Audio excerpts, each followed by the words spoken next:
മത്തായി സുവിശേഷത്തിൽ കർത്താവ് പറഞ്ഞു, നിങ്ങളെ ആരെങ്കിലും കൈക്കൊണ്ടാൽ അത് എന്നെ കൈക്കൊള്ളുന്ന പോലെയാണ്. സഹോദരങ്ങളെ, അത് ദൈവദാസന്മാരെയാണ് നമ്മൾ വിചാരിക്കുന്നത്. എന്നാൽ അല്ല, നിങ്ങൾ ഓരോരുത്തരും ദൈവത്തിന്റെ ആലയങ്ങളാണ്. നിങ്ങൾ ഓരോരുത്തരും കർത്താവിന്റെ റെപ്രസെന്റേറ്റീവ് ആണ്. നിങ്ങളെ ആരെങ്കിലും വീട്ടിൽ സ്വീകരിച്ചാൽ യേശുവിനെ വീട്ടിൽ സ്വീകരിക്കുകയാണ്. അടുത്തിരിക്കുന്നവരോട് പറ, യേശുവിനെ നിന്നെ വീട്ടിൽ കയറ്റണമെന്ന് ആഗ്രഹമുണ്ടോ? എന്നെ വിളിച്ചാൽ മതി.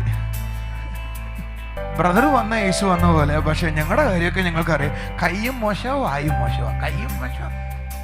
അടുത്തിരിക്കുന്ന ആളെ തട്ടിയിട്ട് പറ, യേശു വരണമെങ്കിൽ ഞാൻ വരണം വീട്ടിൽ.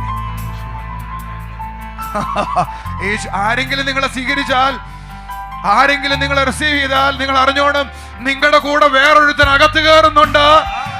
ഇന്ന് വീട്ടിൽ ചെല്ലുമ്പോ ഓർത്തോണം, നിങ്ങളല്ല വീട്ടിനകത്തേക്ക് കയറുന്നത്, വേറൊരുവൻ കയറുകയാണ്. ആ ഉറപ്പ് വരട്ടെ. ഞാൻ വീട്ടിലേക്ക് കയറുമ്പോ, ഞാനൊരു നാട്ടിലേക്ക് കയറുമ്പോ, ഞാനൊരു ബിസിനസ്സിലേക്ക് കയറുമ്പോ, ഞാനൊരു കട തുടക്കുമ്പോ, ഞാനൊരു ജോലി സ്ഥലത്തേക്ക് ചെല്ലുമ്പോ,